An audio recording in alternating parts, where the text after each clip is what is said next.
ಓಂ ಶಾಂತಿ. ಇಂದು ಪ್ರಾತಃ ಮುರುಳಿ ದಿನಾಂಕ ಜುಲೈ 4, 2025.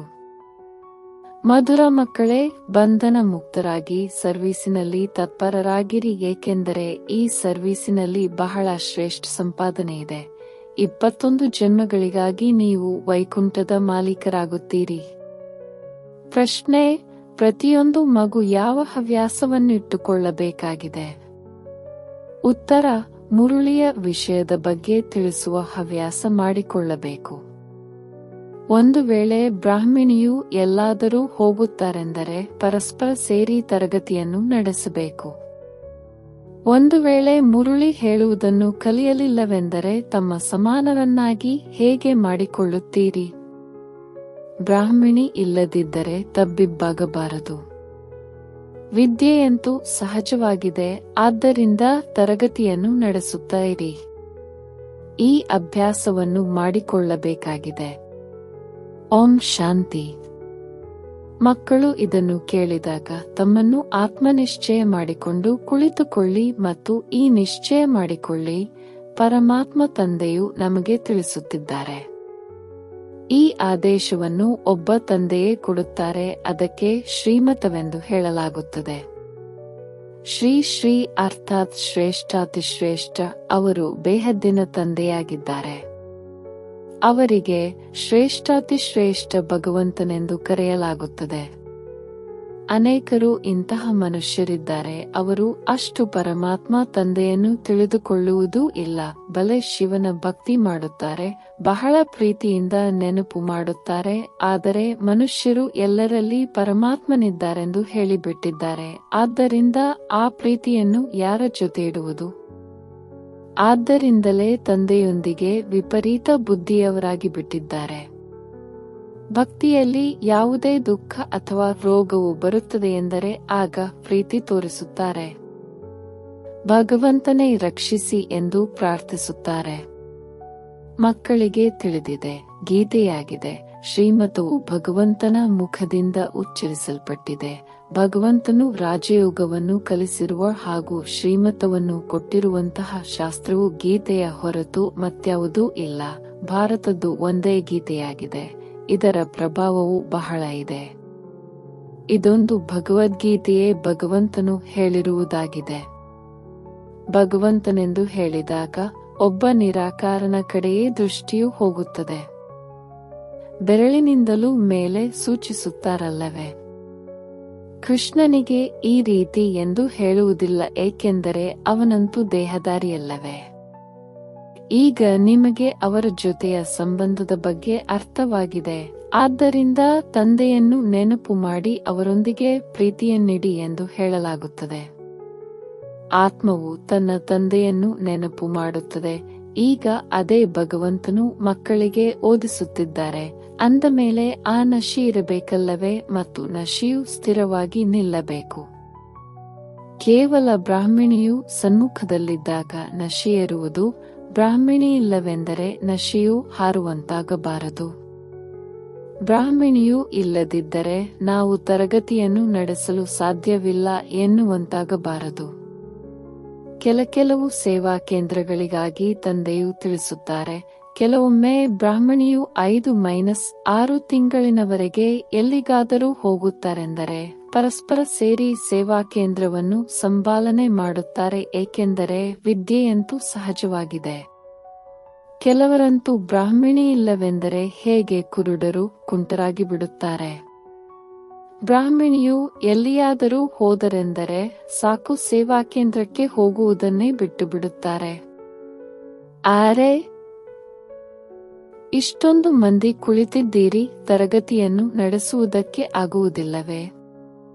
ಗುರುಗಳು ಹೊರಗಡೆ ಹೋಗುತ್ತಾರೆಂದರೆ ಶಿಷ್ಯರು ಸಂಪಾಲನೆ ಮಾಡುತ್ತಾರಲ್ಲವೇ? ಮಕ್ಕಳು ಸರ್ವೀಸ್ ಮಾಡಬೇಕಾಗಿದೆ. ವಿದ್ಯಾರ್ಥಿಗಳಲ್ಲಿಯೂ ನಂಬರ್ 1 ಇದ್ದಾರೆ. ಬಾಪ್ದಾದಾರವರಿಗೆ ಗೊತ್ತಿದೆ ಎಲ್ಲಿ ಫಸ್ಟ್ ಕ್ಲಾಸ್ ಆದವರನ್ನು ಕಳುಹಿಸಬೇಕು ಎಂದು. ಮಕ್ಕಳು ಇಷ್ಟೊಂದು ವರ್ಷಗಳವರೆಗೆ ಕಲಿತಿದ್ದಾರೆಂದರೆ ಸ್ವಲ್ಪವಾದರೂ ಧಾರಣೆಯಾಗಿರುವುದು. ಅಂದ ಮೇಲೆ ಸೇವಾ ಕೇಂದ್ರವನ್ನು ಪರಸ್ಪರ ಸೇರಿ ನಡೆಸಿರಿ. ಮುರುಳಿಯಂತೂ ಅವಶ್ಯವಾಗಿ ಸಿಗುತ್ತದೆ. ಮುರುಳಿಯ ಅಂಶಗಳ ಆಧಾರದ ಮೇಲೆಯೇ ತಿಳಿಸುತ್ತಾರೆ. ಕೇಳುವ ಹವ್ಯಾಸವಾಗಿ ಬಿಟ್ಟಿದೆ, ಆದರೆ ಅನ್ಯರಿಗೆ ಹೇಳುವ ಹವ್ಯಾಸವಾಗುವುದಿಲ್ಲ. ನೆನಪಿನಲ್ಲಿದ್ದಾಗ ಧಾರಣೆಯೂ ಆಗುವುದು. ಸೇವಾ ಕೇಂದ್ರಗಳಲ್ಲಿ ಯಾರಾದರೂ ಇಂತಹವರಿರಬೇಕು.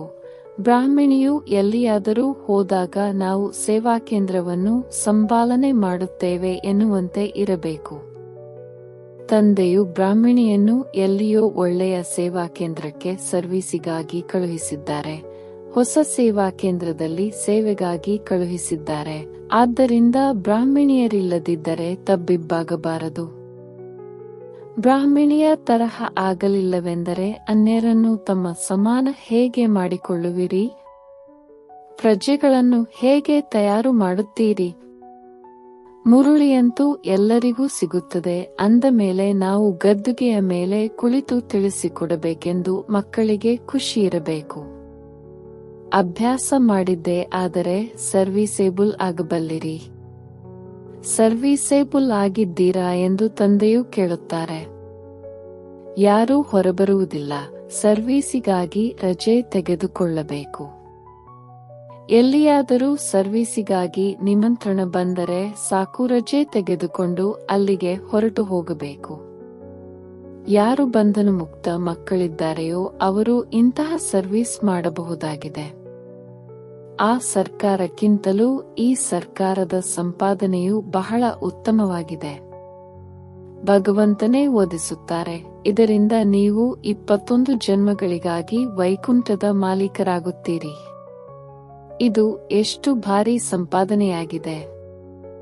ಆ ಸಂಪಾದನೆಯಿಂದ ಏನು ಸಿಗುತ್ತದೆ? ಅಲ್ಪ ಕಾಲದ ಸುಖ. ಇಲ್ಲಂತೂ ನೀವು ವಿಶ್ವದ ಮಾಲೀಕರಾಗುತ್ತೀರಿ.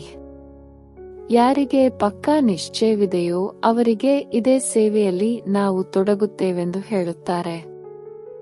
ಆದರೆ ಪೂರ್ಣ ನಶೆ ಇರಬೇಕು. ನಾವು ಅನ್ಯರಿಗೆ ತಿಳಿಸಿಕೊಡಲು ತಯಾರಾಗಿದ್ದೇವೆಯೇ ಎಂದು ನೋಡಿಕೊಳ್ಳಬೇಕು.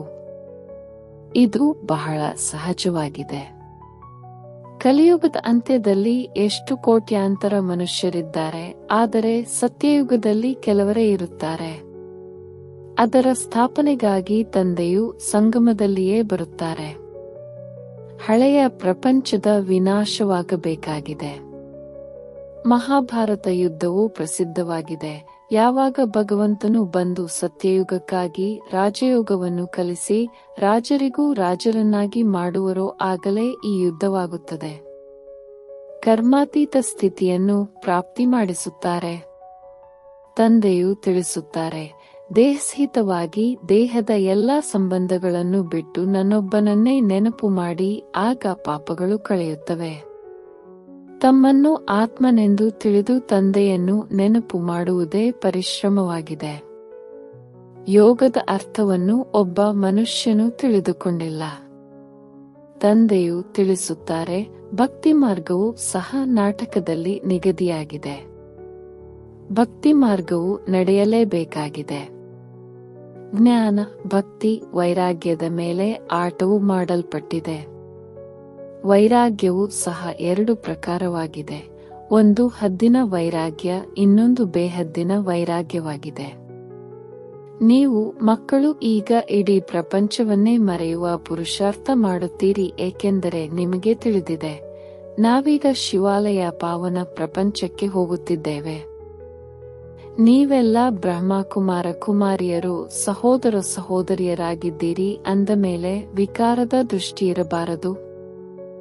ಈಗಂತೂ ಎಲ್ಲರ ದೃಷ್ಟಿಯೂ ವಿಕಾರಿಯಾಗಿ ಬಿಟ್ಟಿದೆ, ತಮೋಪ್ರಧಾನವಲ್ಲವೇ? ಇದರ ಹೆಸರೇ ಆಗಿದೆ, ನರಕ. ಆದರೆ ತನ್ನನ್ನು ನರಕವಾಸಿಗಳೆಂದು ತಿಳಿದುಕೊಳ್ಳುವುದಿಲ್ಲ, ಸ್ವಯಂನ ಬಗ್ಗೆಯೂ ತಿಳಿದಿಲ್ಲ. ಆದ್ದರಿಂದ ಸ್ವರ್ಗ ನರಕ ಇಲ್ಲಿಯೇ ಇದೆ ಎಂದು ಹೇಳಿಬಿಡುತ್ತಾರೆ. ಯಾರಿಗೆ ಏನು ತೋಚಿತೋ ಅದನ್ನು ಹೇಳಿಬಿಟ್ಟಿದ್ದಾರೆ. ಇದೇನು ಸ್ವರ್ಗವಲ್ಲ, ಸ್ವರ್ಗದಲ್ಲಂತೂ ರಾಜಧಾನಿ ಇತ್ತು. ಧರ್ಮಾತ್ಮರು ಸತ್ಯವಂತರು ಇದ್ದರು, ಎಷ್ಟು ಬಲವಿತ್ತು. ನೀವೀಗ ಮತ್ತೆ ಪುರುಷಾರ್ಥ ಮಾಡುತ್ತಿದ್ದೀರಿ, ವಿಶ್ವದ ಮಾಲೀಕರಾಗಿ ಬಿಡುತ್ತೀರಿ. ನೀವಿಲ್ಲಿಗೆ ಬರುವುದೇ ವಿಶ್ವದ ಮಾಲೀಕರಾಗಲು. ಹೆವೆನ್ಲಿ ಗಾಡ್ಫಾದರ್ ಯಾರಿಗೆ ಶಿವಪರಮಾತ್ಮನೆಂದು ಹೇಳಲಾಗುತ್ತದೆಯೋ ಅವರೇ ನಿಮಗೆ ಓದಿಸುತ್ತಾರೆ. ಅಂದಾಗ ನೀವು ಮಕ್ಕಳಲ್ಲಿ ಎಷ್ಟೊಂದು ನಶೆ ಇರಬೇಕಾಗಿದೆ. ಇದು ಸಂಪೂರ್ಣ ಸಹಜವಿದ್ಯೆಯಾಗಿದೆ. ನೀವು ಮಕ್ಕಳಲ್ಲಿ ಏನೆಲ್ಲ ಹಳೆಯ ಸಂಸ್ಕಾರಗಳಿವೆಯೋ ಅವೆಲ್ಲವನ್ನು ಬಿಡಬೇಕಾಗಿದೆ. ಈ ಶ್ರೇಯ ಸಂಸ್ಕಾರವು ಸಹ ಬಹಳ ನಷ್ಟವನ್ನುಂಟು ಮಾಡುತ್ತದೆ. ನಿಮ್ಮ ಇಡೀ ಆಧಾರವು ಮುರುಳಿಯ ಮೇಲಿದೆ. ನೀವು ಯಾರಿಗೆ ಬೇಕಾದರೂ ಮುರುಳಿಯನ್ನು ತಿಳಿಸಬಲ್ಲಿರಿ, ಆದರೆ ಒಳಗೆ ಇಶ್ವೇ ಇರುತ್ತದೆ. ಇವರೇನು ಬ್ರಾಹ್ಮಣಿಯೇ, ಇವರಿಗೇನು ಗೊತ್ತೆಂದು ಹೇಳಿ ಮಾರನೆಯ ದಿನ ಬರುವುದೇ ಇಲ್ಲ. ಇಂತಹ ಸಂಸ್ಕಾರವು ಹಳೆಯದಾಗಿ ಬಿಟ್ಟಿದೆ. ಇದರ ಕಾರಣವೇ ಸೇವಾಭಂಗವೂ ಆಗುತ್ತದೆ. ಜ್ಞಾನವು ಬಹಳ ಸಹಜವಾಗಿದೆ. ಕುಮಾರಿಯರಿಗಂತೂ ಯಾವುದೇ ಉದ್ಯೋಗ ವ್ಯವಹಾರವೂ ಇಲ್ಲ. ಅಂತಹವರನ್ನು ಕೇಳಲಾಗುತ್ತದೆ, ಆ ವಿದ್ಯೆಯು ಒಳ್ಳೆಯದೋ ಅಥವಾ ಈ ವಿದ್ಯೆಯು ಒಳ್ಳೆಯದೋ? ಆಗ ಇದೇ ಒಳ್ಳೆಯದೆಂದು ಹೇಳುತ್ತಾರೆ. ಬಾಬಾ, ನಾವಿನ್ನೂ ಆ ವಿದ್ಯೆಯನ್ನು ಓದುವುದಿಲ್ಲ, ಅದು ಇಷ್ಟವಾಗುವುದಿಲ್ಲ ಎಂದು ಹೇಳುತ್ತಾರೆ. ಆದರೆ ಲೌಕಿಕ ತಂದೆಯು ಜ್ಞಾನದಲ್ಲಿ ನಡೆಯಲಿಲ್ಲವೆಂದರೆ ಬಹಳ ಪೆಟ್ಟನ್ನು ತಿನ್ನುತ್ತಾರೆ. ಇನ್ನು ಕೆಲವು ಕುಮಾರಿಯರು ನಿರ್ಬಲರಾಗಿರುತ್ತಾರೆ. ಅಂತಹವರು ತಿಳಿಸಬೇಕಲ್ಲವೇ, ಈ ವಿದ್ಯೆಯಿಂದ ನಾವು ಮಹಾರಾಣಿಯರಾಗುತ್ತೇವೆ, ಆ ವಿದ್ಯೆಯಿಂದ ನಯಾಪೈಸೆಯ ನೌಕರಿ ಮಾಡುತ್ತೇವೆ. ಈ ವಿದ್ಯೆಯಂತೂ ಭವಿಷ್ಯ 21 ಜನ್ಮಗಳಿಗಾಗಿ ಮಾಲೀಕರನ್ನಾಗಿ ಮಾಡುತ್ತದೆ. ಪ್ರಜೆಗಳು ಸಹ ಸ್ವರ್ಗವಾಸಿಗಳಾಗುತ್ತಾರೆ ಅಲ್ಲವೇ? ಈಗ ಎಲ್ಲರೂ ನರಕವಾಸಿಗಳಾಗಿದ್ದಾರೆ. ಈಗ ತಂದೆಯು ತಿಳಿಸುತ್ತಾರೆ, ನೀವು ಸರ್ವಗುಣ ಸಂಪನ್ನರಾಗಿದ್ದೀರಿ, ನೀವೇ ಈಗ ಎಷ್ಟು ತಮೋಪ್ರಧಾನರಾಗಿ ಬಿಟ್ಟಿದ್ದೀರಿ. ಏಣಿಯನ್ನು ಕೆಳಗಿಳಿಯುತ್ತಾ ಬಂದಿದ್ದೀರಿ. ಯಾವ ಭಾರತವನ್ನು ಚಿನ್ನದ ಪಕ್ಷಿ ಎಂದು ಹೇಳುತ್ತಿದ್ದಿರೋ ಅದು ಈಗ ಕಲ್ಲಿಗಿಂತಲೂ ಕಡೆಯಾಗಿದೆ. ಭಾರತವು 100% ಸಾಹುಕಾರನಾಗಿತ್ತು, ಈಗ 100% ಬಡ ಭಾರತವಾಗಿದೆ. ನಿಮಗೆ ತಿಳಿದಿದೆ, ನಾವು ವಿಶ್ವದ ಮಾಲೀಕರು, ಪಾರಸನಾಥರಾಗಿದ್ದೆವು. ನಂತರ 84 ಜನ್ಮಗಳನ್ನು ತೆಗೆದುಕೊಳ್ಳುತ್ತಾ ಈಗ ಕಲ್ಲಿನ ಸಮಾನರಾಗಿ ಬಿಟ್ಟಿದ್ದೇವೆ. ಮನುಷ್ಯರೇ ಆಗಿದ್ದಾರೆ, ಆದರೆ ಪಾರಸನಾಥ, ಪತ್ತರ್ನಾಥ, ಕಲ್ಲುಬುದ್ಧಿ ಎಂದು ಹೇಳಲಾಗುತ್ತದೆ. ಗೀತೆಯನ್ನು ಕೇಳಿದಿರಿ, ತಮ್ಮೊಳಗೆ ನೋಡಿಕೊಳ್ಳಿ, ನಾವು ಎಲ್ಲಿಯವರೆಗೆ ಯೋಗ್ಯರಾಗಿದ್ದೇವೆ. ನಾರದನ ದೃಷ್ಟಾಂತವಿದೆಯಲ್ಲವೇ? ದಿನ ಪ್ರತಿದಿನ ಇನ್ನೂ ಇಳಿಯುತ್ತಲೇ ಹೋಗುತ್ತಾರೆ. ಕೆಳಗೆ ಬೀಳುತ್ತಾ ಒಮ್ಮೆಲೆ ಕೆಸರಿನಲ್ಲಿ ಕುತ್ತಿಗೆಯವರೆಗೆ ಸಿಕ್ಕಿ ಹಾಕಿಕೊಂಡಿದ್ದಾರೆ. ನೀವು ಬ್ರಾಹ್ಮಣರು ಈಗ ಎಲ್ಲ ಜುಟ್ಟನ್ನು ಹಿಡಿದು ಆ ಕೆಸರಿನಿಂದ ಹೊರತೆಗೆಯುತ್ತೀರಿ. ಹಿಡಿದುಕೊಳ್ಳಲು ಮತ್ಯಾವುದೇ ಅಂಗವೂ ಉಳಿದಿಲ್ಲ, ಆದ್ದರಿಂದ ಜುಟ್ಟನ್ನು ಹಿಡಿದು ಮೇಲೆತ್ತುವುದು ಸಹಜವಾಗುತ್ತದೆ. ಕೆಸರಿನಿಂದ ಹೊರತೆಗೆಯಲು ಜುಟ್ಟನ್ನೇ ಹಿಡಿದುಕೊಳ್ಳುತ್ತಾರೆ. ಅಂದಾಗ ಕೆಸರಿನಲ್ಲಿ ಈ ರೀತಿ ಸಿಕ್ಕಿ ಹಾಕಿಕೊಂಡಿದ್ದಾರೆ, ಅದರ ಮಾತೇ ಕೇಳಬೇಡಿ. ಭಕ್ತಿಯ ರಾಜ್ಯವಲ್ಲವೇ? ಬಾಬಾ, ನಾವು ಕಲ್ಪದ ಹಿಂದೆಯೂ ಸಹ ರಾಜ್ಯಭಾಗ್ಯವನ್ನು ಪಡೆಯಲು ತಮ್ಮ ಬಳಿ ಬಂದಿದ್ದೆವೆಂದು ಹೇಳುತ್ತೀರಿ. ಲಕ್ಷ್ಮೀನಾರಾಯಣರ ಮಂದಿರಗಳನ್ನು ಬಲೆ ಕಟ್ಟಿಸುತ್ತಿರುತ್ತಾರೆ, ಆದರೆ ಈ ಲಕ್ಷ್ಮೀನಾರಾಯಣರು ಹೇಗೆ ವಿಶ್ವದ ಮಾಲೀಕರಾದರೆಂದು ಅವರಿಗೆ ತಿಳಿದಿಲ್ಲ. ನೀವೀಗ ಎಷ್ಟೊಂದು ಬುದ್ಧಿವಂತರಾಗಿದ್ದೀರಿ. ಅವರು ಹೇಗೆ ರಾಜ್ಯಭಾಗ್ಯವನ್ನು ಪಡೆದರು ಮತ್ತು 84 ಜನ್ಮಗಳನ್ನು ತೆಗೆದುಕೊಂಡರೆಂದು ನಿಮಗೆ ತಿಳಿದಿದೆ. ಬಿರ್ಲಾದವರು ಎಷ್ಟೊಂದು ಮಂದಿರಗಳನ್ನು ಕಟ್ಟಿಸುತ್ತಾರೆ, ಹೇಗೆ ಗೊಂಬೆಗಳಂತೆ ಮಾಡಿಬಿಡುತ್ತಾರೆ. ಹೇಗೆ ಆ ಚಿಕ್ಕ ಚಿಕ್ಕ ಗೊಂಬೆಗಳಿರುತ್ತವೆಯೋ ಹಾಗೆಯೇ ಇವರು ಸಹ ದೊಡ್ಡ ಗೊಂಬೆಗಳನ್ನು ಮಾಡುತ್ತಾರೆ. ಚಿತ್ರಗಳನ್ನು ಮಾಡಿಸಿ ಪೂಜೆ ಮಾಡುತ್ತಾರೆ. ಅವರ ಪರಿಚಯವೇ ಗೊತ್ತಿಲ್ಲವೆಂದರೆ ಇದು ಗೊಂಬೆಯ ಪೂಜೆಯಾಯಿತಲ್ಲವೇ? ನೀವೀಗ ತಿಳಿದುಕೊಂಡಿದ್ದೀರಿ, ತಂದೆಯು ನಮ್ಮನ್ನು ಎಷ್ಟು ಸಾಹುಕಾರರನ್ನಾಗಿ ಮಾಡಿದ್ದರು, ಈಗ ಎಷ್ಟೊಂದು ಕಂಗಾಲರಾಗಿ ಬಿಟ್ಟಿದ್ದಾರೆ. ಯಾರು ಪೂಜ್ಯರಾಗಿದ್ದರೋ ಅವರೇ ಈಗ ಪೂಜಾರಿಗಳಾಗಿ ಬಿಟ್ಟಿದ್ದಾರೆ. ಭಕ್ತರಂತೂ ಭಗವಂತನಿಗೆ ತಾವೇ ಪೂಜ್ಯ, ತಾವೇ ಪೂಜಾರಿ ಎಂದು ಹೇಳಿಬಿಡುತ್ತಾರೆ. ತಾವೇ ಸುಖವನ್ನು ಕೊಡುತ್ತೀರಿ, ತಾವೇ ದುಃಖವನ್ನು ಕೊಡುತ್ತೀರಿ, ಎಲ್ಲವನ್ನೂ ನೀವೇ ಮಾಡುತ್ತೀರಿ ಎಂದು ಹೇಳಿಬಿಡುತ್ತಾರೆ. ಇದರಲ್ಲಿ ಮಸ್ತರಾಗಿ ಬಿಡುತ್ತಾರೆ. ಆತ್ಮವು ನಿರ್ಲೇಪವಾಗಿದೆ. ಏನಾದರೂ ತಿನ್ನಿ, ಕುಡಿಯಿರಿ, ಮಜಾ ಮಾಡಿ, ಶರೀರಕ್ಕೆ ಲೇಪಚೇಪವು ಅಂಟುತ್ತದೆ. ಅದು ಗಂಗಾ ಸ್ನಾನದಿಂದ ಶುದ್ಧವಾಗಿ ಬಿಡುತ್ತದೆ. ಆದ್ದರಿಂದ ಏನು ಬೇಕೋ ಅದನ್ನು ತಿನ್ನಿರಿ ಎಂದು ಹೇಳಿಬಿಡುತ್ತಾರೆ. ಎಂತೆಂತಹ ಫ್ಯಾಷನ್ ಇದೆ! ಯಾರು ಯಾವ ಪದ್ಧತಿ ಮಾಡಿಕೊಂಡರೋ ಅದೇ ನಡೆದು ಬರುತ್ತದೆ. ಈಗ ತಂದೆಯು ತಿಳಿಸುತ್ತಾರೆ, ಮಕ್ಕಳೇ, ವಿಷಯಸಾಗರದಿಂದ ಶಿವಾಲಯಕ್ಕೆ ನಡೆಯಿರಿ. ಸತ್ಯಯುಗಕ್ಕೆ ಕ್ಷೀರಸಾಗರವೆಂದು ಹೇಳಲಾಗುತ್ತದೆ. ಇದು ವಿಷಯಸಾಗರವಾಗಿದೆ. ನಿಮಗೆ ತಿಳಿದಿದೆ, ನಾವು 84 ಜನ್ಮಗಳನ್ನು ತೆಗೆದುಕೊಳ್ಳುತ್ತಾ ಪತಿತರಾಗಿದ್ದೇವೆ. ಆದ್ದರಿಂದಲೇ ಪತಿತಪಾವನ ತಂದೆ ಎಂದು ಕರೆಯುತ್ತೇವೆ.